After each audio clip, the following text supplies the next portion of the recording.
Hey there, everybody. This is Mandolyn Reese, the Street Angel, and I am here tonight to do the live workshop that I have been promoting. So, thank you for tuning in. If you are able to be watching this right now, allow me to introduce myself in case you just don't know who I am. I am known as the Street Angel. I've been running around the whole country for the past 8 years promoting kindness and positive messages. I will show you one, for example. I'm sorry if it looks all like, it's kind of hard with this small screen to show you, but that's one of them. So that's an example. I just spread positivity, kindness all over the world, and just hope to reconnect people. So it is now showtime. Yay! We're going to be doing this workshop, and I hope that you find benefit in this, and it adds to your life. The purpose of this show that I have, created as my season 4 is to enlighten others and talk about love and relationships in the new modern age, with the goal of giving you advice and guidance and help in your life and your partnership. And even if you're single, I think this show can really help you as well, because you can take notes for your next partnership, or you can learn self love or self care. In fact, that's one of the big topics. Today's topic of the workshop is kind of two parts. The first part, I'm going to be talking about communication, a special communication tool set that you can use, kind of if you are encountering a possible argument, or if you are in an argument with a partner, or you could apply this to other relationships as well, family or friends. But primarily, I'm going to be talking from a place of romantic love partnerships, because I am actually doing this with coordinating with the Love Coach Academy that I went through, and I'm hosting this through. So thank you to the Love Coach Academy for getting to partnership with this and my Angel Project, and be able to present this with you all. And I'd like to thank Israel for sponsoring the show, and a lot of the other things that he's done in my life. For reasons unforeseen, I will be teaching this workshop by myself this evening. So I want to go ahead and just kind of say, if you want to check me out, see my mission, I also do love, life, and health relationship coaching. You can check out my website, thestreetangel.com. And also, so I also have my own relationship guidance cards. So sorry, you can, there we go. I'll get used to this camera eventually. If you wanted to pre-order them, they really help guide you with your relationship. They ask you really deep questions for you to think about and tune into your inner voice to navigate your relationship. And you can pre-order those if you contact me through my website, or however you want to contact me on social media. There's a whole bunch of ways. So that is that. And so let's go ahead and get to the workshop. So I'm going to start by teaching a very simple yet very challenging tool that you can use. So let's say you're with your partner, your romantic person, and you sense that energies are getting a little haywire. Like you sense an argument is coming. As soon as you sense it, here's the tool. You're supposed to remember to call yellow light. Okay? So yellow light is a key for you to try to calm down, de-escalate the situation, breathe, and then you're supposed to say, let's connect, or at least attempt to connect. So my personal problem, and I'm just going to say this, like, I have this tendency to call yellow light too late. So what happens when arguments occur, so one or both, somebody is triggered by something. Triggering comes from veils of past pain. So wounding from their childhood, wounding from parenting, wounding from past lovers that broke their heart, right? Breakups, terrible things that may have happened. It could have been some sort of physical or sexual abuse. It could be any number of things that could trigger a person. It could be deep fear or insecurity. It's all stemming in fear, right? So it triggers your reptile brain. So reptile brain is your most primitive part of your brain that's responsible for survival, and it is, fight, flight, react, defend, or freeze. So if you get too far into reptile brain with an argument, then it's really hard to de-escalate. It's really hard to calm down. It's hard to get a positive resolution if reptile brain gets too out of control. And if basically you go into red light. So that's part two of the tools is, let's say your yellow light, let's connect and breathe and talk about this in a calmer way. Go to the frontal lobe where you can access higher consciousness, empathy, compassion. Find out what is their underlying need that they might need. Maybe they just need you to listen to them or apply love. And actually, that is a huge thing, is love is the antidote. Remember that. That is a very important sentence. I downloaded that in a meditation that is something you have to apply if you call yellow light in a partnership argument or one that's about to happen. You need to apply love. So kindness, empathy, compassion, those are things encompassed by love, right? Whatever that person is needing, and that it could just be a hug or touch, maybe rub their hair or their scalp, or touch their hand or hold their hand, or find some way to connect. Put hand on the heart chakra. There's a zillion ways you could try to connect. I've heard some people will try to get intimate rather than argue. I mean, whatever works for you. I'm going to try to keep this PG, but I want to say, I should have said this earlier, but there's a disclaimer to this tool set that I'm teaching you.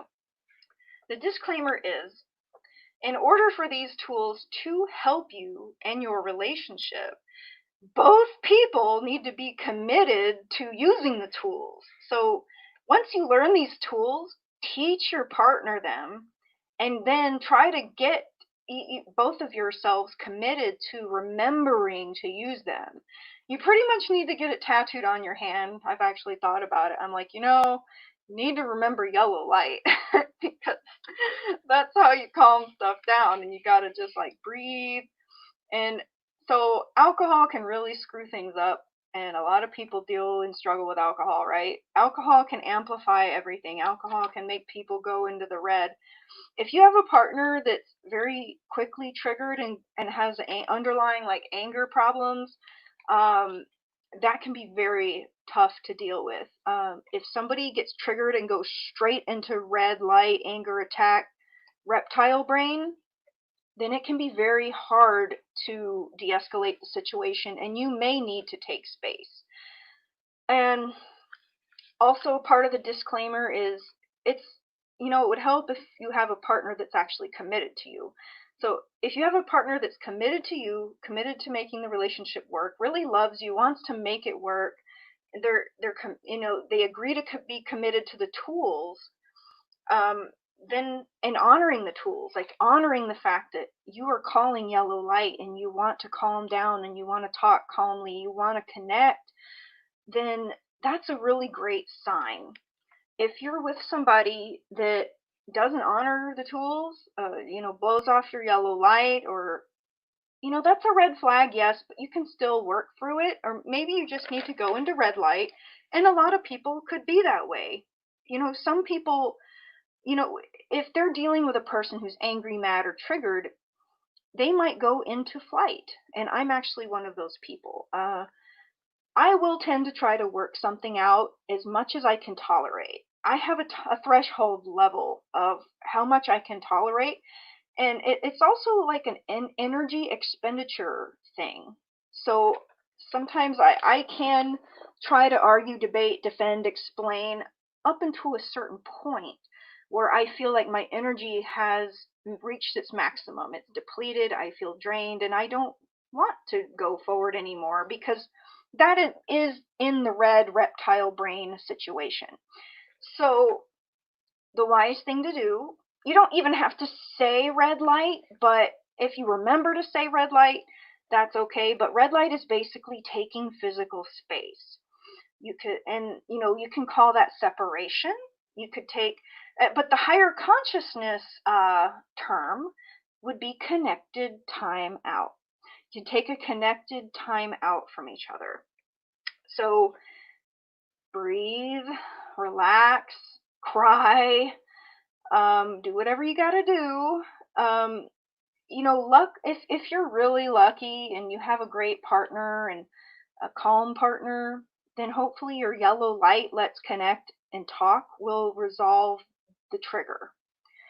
If it goes into red light or separation, or sometimes things escalate into breakup.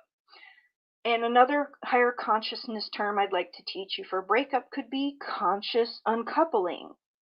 And that might be something you want to, revisit later after you take your physical space. Like, let's say you have a big blow up argument, tempers flare, things are said, you take your physical space, and it's in that time where you're put in a place where you have to determine the immediate future of your relationship.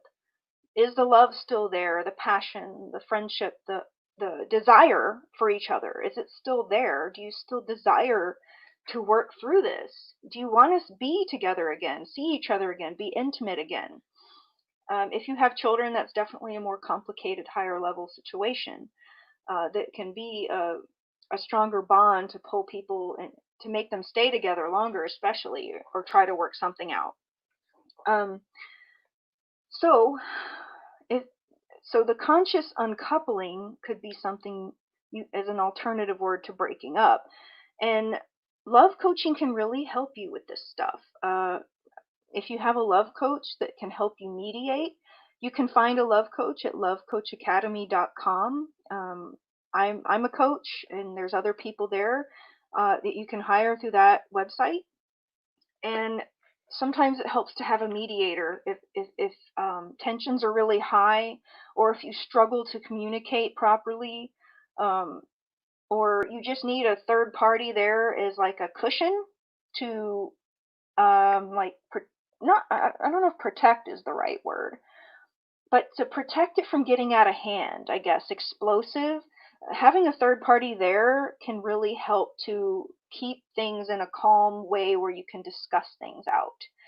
And a lot of love coaches will do Zoom or Skype or whatever you need in the moment, phone call, text, however they can mediate, that can really help your partnership. So yeah, so that's the tool set I wanted to teach, and I wanted to keep it kind of brief with this workshop so people don't get bored and like tune into something else. I want to keep this really rich in content, and I hope you stick with it and watch the whole thing, because I really think you'll get a lot out of this education. I've put in a lot of research into this, to be honest with you. So when you're in yellow light, try to find out what is their needs. What was triggered, see if you can uncover what that underlying veil of past pain was, what memory or emotion got triggered by whatever was said. You got to definitely hear them out. You got to process their reality and reflect on your own behavior or whatever you said. And it's tough when their reality could be a very different one from yours. And it sometimes you just want to like go right into like defend or explain. And if people have gotten too far triggered into red, like red light, then they might not even hear you. They might not hear your explanation or understand your defense. In fact, it could just be adding fuel to the fire. And so that's why sometimes things are just going to have to go into physical separation until both people can calm down, and that pressurized energy is expended and released, because some people just need to release that anger, and once they can release it, calm down, cry, whatever it is, and you can get to a more calm space to reconnect, then work on things, right? So yellow light is hopefully you work on it right then and there and resolve it. Red light is you're going to work on it later, You can't do it right this minute because it ain't happening. Okay, so I just want to make sure, I'm looking at my notes because I just want to make sure that I've covered everything that I wanted to say about that before I move forward. Okay, I think I did. Okay, so those were the tools: yellow light, red light, let's connect, sort it out, get a love coach, have mediation, breathe. Okay, so we're going to move on to, let's say you end up in a timeout, a connected timeout, or a separation, or maybe even a what seems like a mini breakup or uncoupling situation.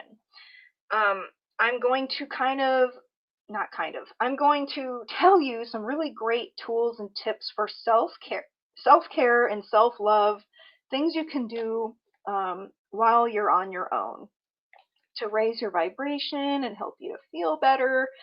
And I think you will love it so much. So let me put this aside and switch notebooks.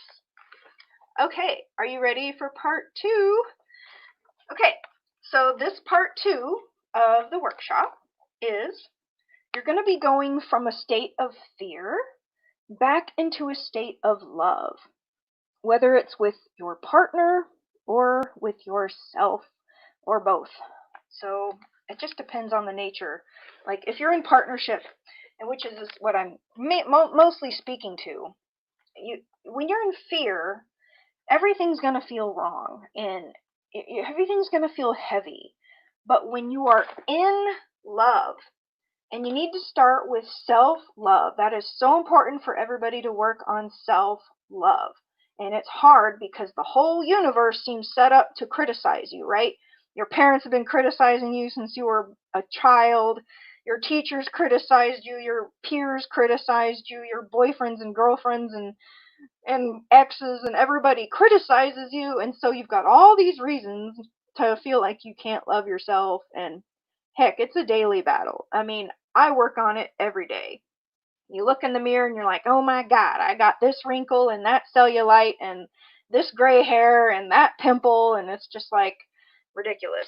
So self-love can be challenging. I ain't gonna lie about that. But it's important that you try to work on it. Something I like to do is have positive affirmations all over my house. If you ever get the treat to come to my house, I try to have positive things all over. Like in my kitchen, I have little positive notes all around my coffee maker. I have positive notes in my bathroom, on my mirror. I love positive wall art. Um, so just all over my house, it'll say things like be positive, be happy, choose happiness, be kind, like just higher consciousness, positive vibrational things that will help your state of mind, because this world is tough. It is hard to be human, especially now when we have this pandemic going on and nobody knows WTF is going on and nobody knows what to do, and it's hard to even plan what are you doing next week because nothing's happening. You can't plan like, oh, I'm going to go to this group that in church, and there's so many things that aren't happening now that you need to figure out, like stuff to fill your day. It can be really negative with when all you have to look at is the news and social media where everybody's fighting about everything. So I'm sorry, I went off on a tangent, but I do that. That's just who I am. So deal with it. I hope you still love me. Okay, so I'm gonna go back to oh, I wanted to show you my art, if I can figure out how to show it on this tiny screen.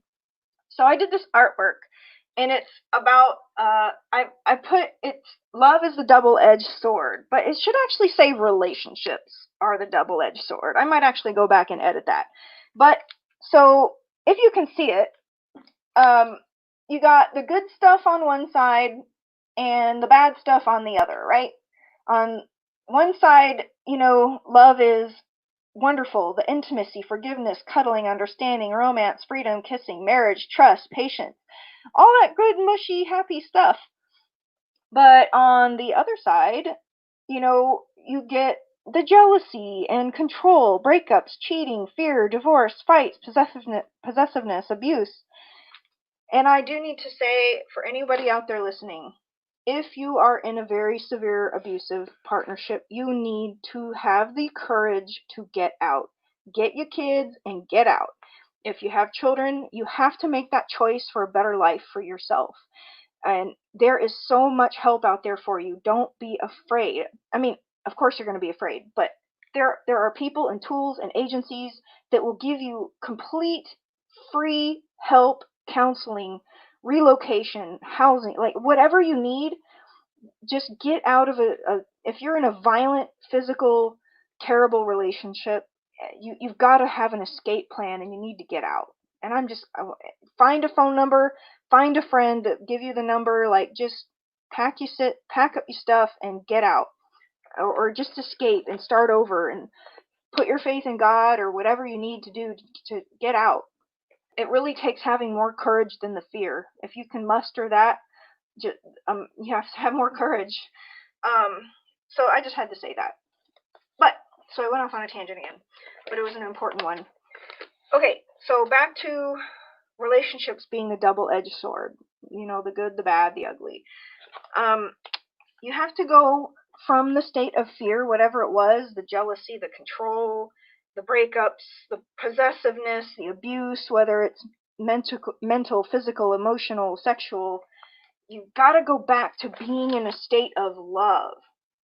And you need to research love because the perfect state of love is unconditional love. But most humans have no idea how to actually do that because they put all these different conditions on applying love to the object, or whether it's your partner or your children, whatever. Most of us are used to conditional love, and most of us give conditional love just because we're human. How perfectly human is it to have a hard time loving somebody when you don't like their behaviors, right?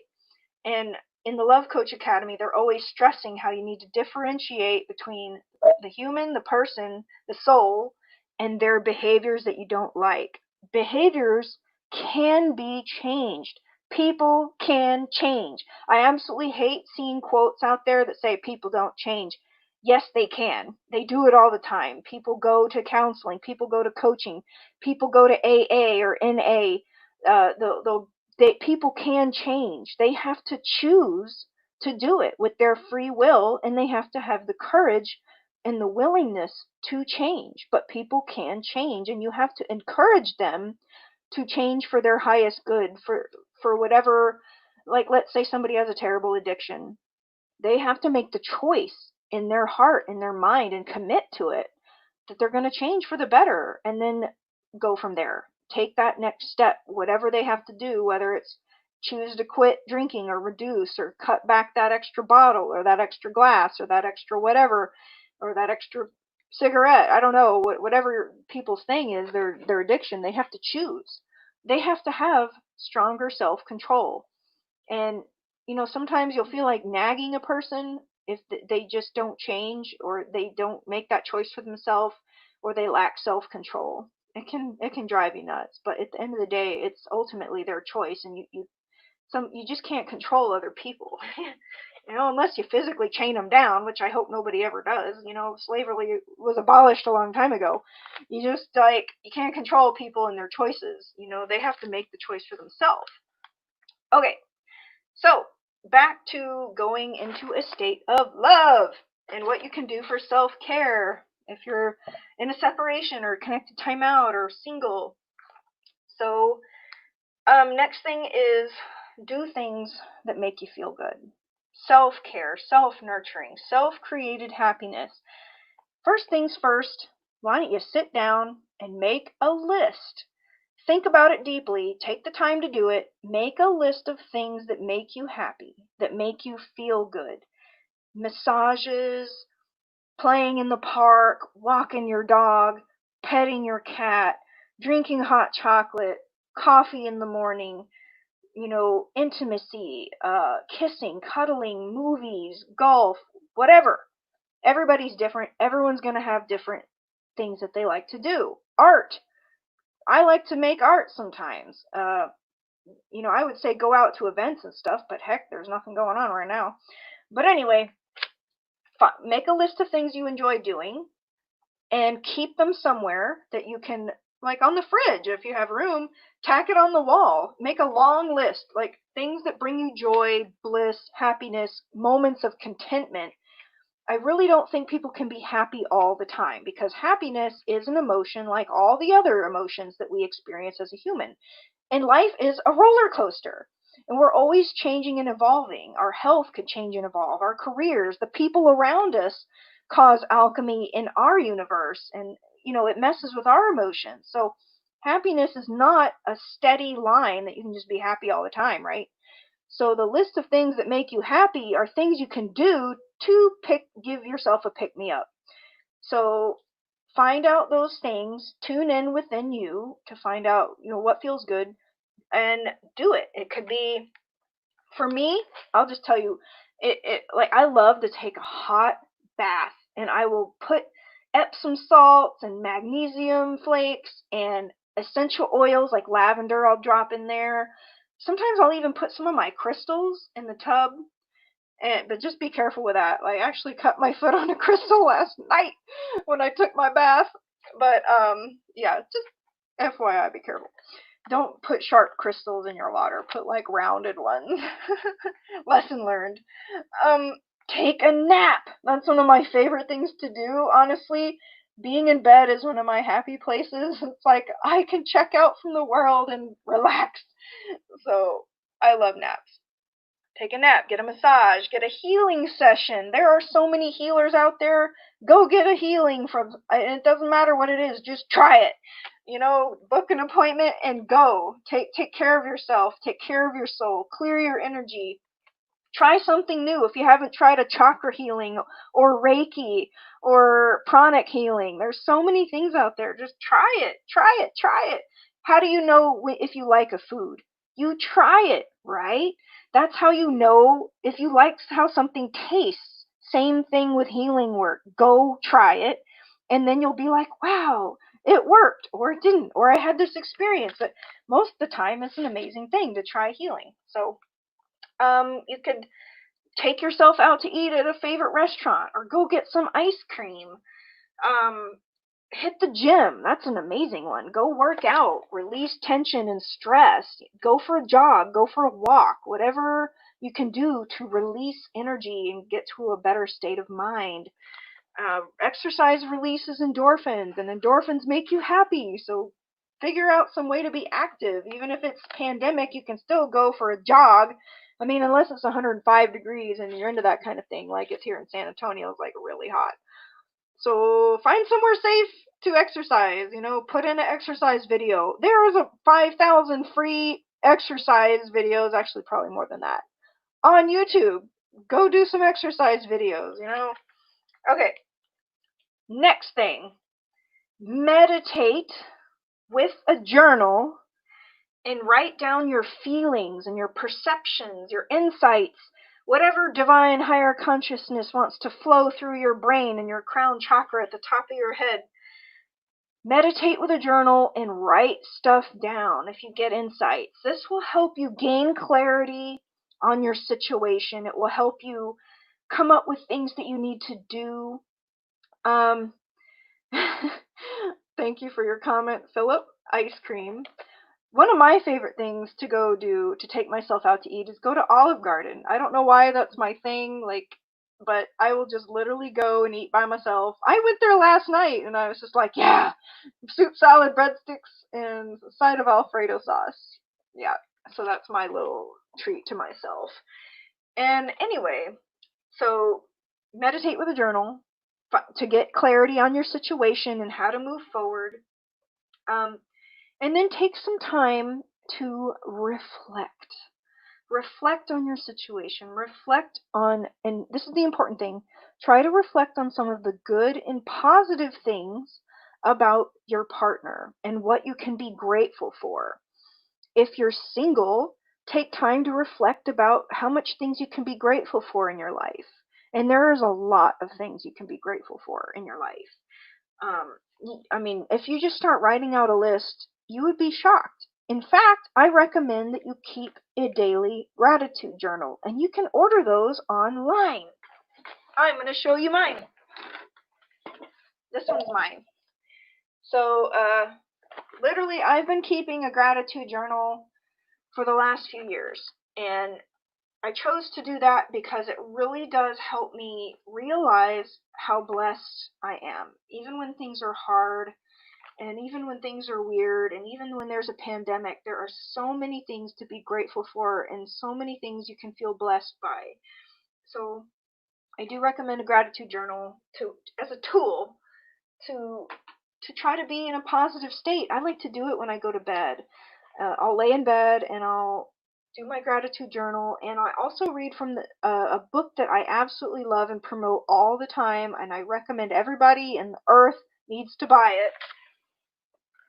Is the Daily Word. And it might not look like this on Amazon, but I think I got one of the rare hardcover copies in the world. But they just order the Daily Word and keep it with you. This book has saved me a lot. Like, it's actually saved me during 1 or 2 panic attacks I was having in the past when life was really hard. You just open to a random page each day or whenever you need it, a little pick-me-up. It is the most non-judgmental, beautiful, uplifting, positive book I've ever come across, and that is why I tell everybody about it. And I recommend that you buy it. And buy it for your friends and family. I literally have bought it for a lot of other people that I have encountered in my life, and I tell them, read the Daily Word. It will help you feel better. So, yeah, just so we can review how far we've come so far for self-care during separation or connected time out, or being single or consciously uncoupled, going from love or from fear back into love. You help with a love coach, and so you would do things that make you feel good, self-care things, healing massage, take care of yourself, treat yourself to something, meditate with a journal, get clarity on your situation, and then take time to reflect on all the good and positive things about your partner, or things to be grateful for about your partner or about your life and about yourself. If you're struggling with self-love or self-acceptance, write things down to help you feel better about yourself and love yourself.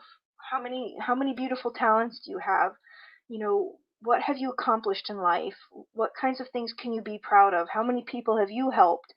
What kind of job do you do that serves the greater good? Give yourself some credit and pat yourself on the back for how far you have come and how much things you have done in your life. Okay, the next one is feel into gratitude, love, and appreciation for your partner, all that they have done for you. I kind of said that already. And if you are still in your partnership, if you have a partner, express gratitude that you have a partner, that you have romantic companionship, because so many people in this world don't have it, and they do desire that. There are so many single people out there looking for love, looking for that special connection, looking for a cuddle partner, an intimate partner, and they need that, and there's all the bazillions of dating apps with people on it everywhere looking for that. So, pardon me, I had to have some water. So, yeah, be thankful that you have a partnership if you have one. And even if you don't, if you're a single person right now, have gratitude for that freedom that you can do whatever you want. Because a lot of times people get into partnerships and it's almost like walking into a cage.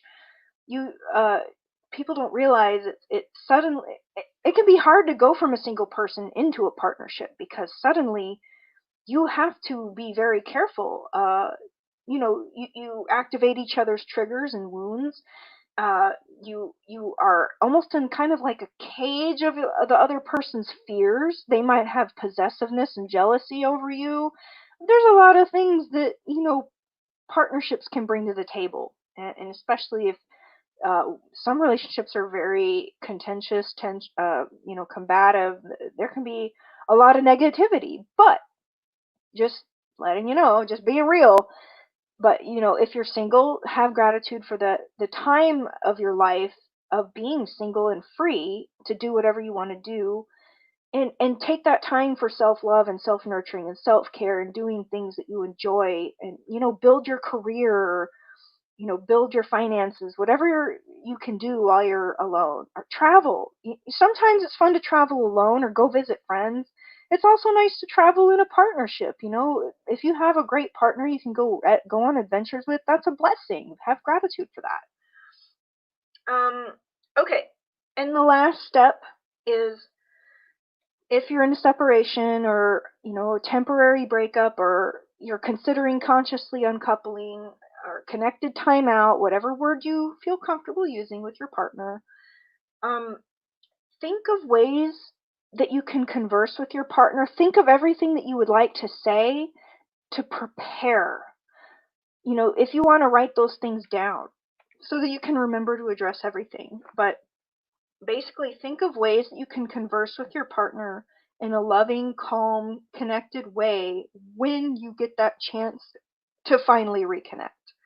So, and you're going to want to come from your heart center. Or the best thing ever would be connecting the mind and the heart together and coming from that higher consciousness space. So, yeah.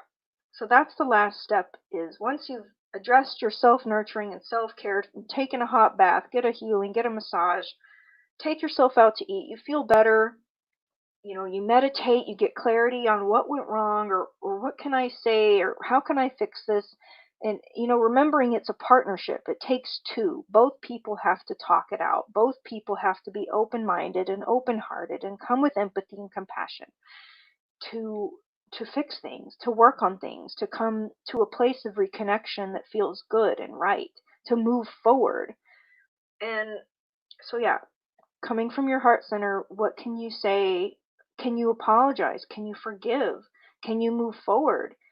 You need to discuss those things with your partner. Discuss your immediate future, and also you might need to discuss ways of the partnership transitioning into something else. Do you need to transition to a friendship? Do you need to transition to divorce? Do you need to transition to an open relationship? It could go any different direction with people. But you have to come to, basically a compromise together. Because when you're a partnership, it's not just one anymore, it's two. And if you have kids, then it could be, it's added, it's everybody's life. It's not just your own. Everybody's affected during transitions of relationships. So, and just as a last thing I want to say about that, every single relationship in this world is a different, unique specimen, and it's evolving. In fact, I want to start over. So, you're a unique specimen, right? Your partner or whoever you end up with is a unique specimen in this universe. You have completely different traits, upbringing, talents, whatever. And you each are evolving entities, right? You're always evolving, constantly changing throughout life. Your body changes, your families, your friends, your career, everything's always changing. And then when you come together in a partnership, that relationship is a unique entity in the universe. There is not another relationship like it ever. And that relationship as a unique entity is evolving. So you got two people evolving, you got the relationship evolving, and everything around it evolving all the time. All the friends and the family and the relationships around the people are evolving. The reason people sometimes cannot stay together is, they evolve in different, they go and they're not in alignment anymore. And thus the relationship splits up and the people go off and evolve in other directions. So I hope that was a helpful demonstration. So that concludes the workshop, but before you leave me, may I just say a few more things? If I would like to offer my coaching to you, I on my website, thestreetangel.com, I have, let me think, I actually have that somewhere right here. Here it is, thestreetangel.com. You can go check out my coaching packages, pricing, whatever. Also, I sell a healing CD. It clears all of your chakras, and it's a sound therapy as well as a guided meditation for you to release deep old baggage from your life. I've had people tell me they healed from their childhood trauma from this experience. I think it's like $25, includes shipping. You just go order it on my website and I will send it to you. And also, if you'd like to pre-order those relationship guidance cards I told you about, they're really lovely cards to help you figure out your relationships and ask yourself the deep, hard questions and get insight about your relationships. And I believe that's it. Yeah, I want to thank you all for watching, and for anybody who actually watched the whole thing, props to you. I hope you took notes. I hope you use it in your life. I hope you got something fun. If I was able to help your life, then that makes me happy. If you feel called to leave me a donation, I would love you forever, because that's cool. I'm just doing this out of the kindness of my heart, to be honest with you, just sharing my knowledge and my time and putting this effort and all this content that I created to help people out there in the world.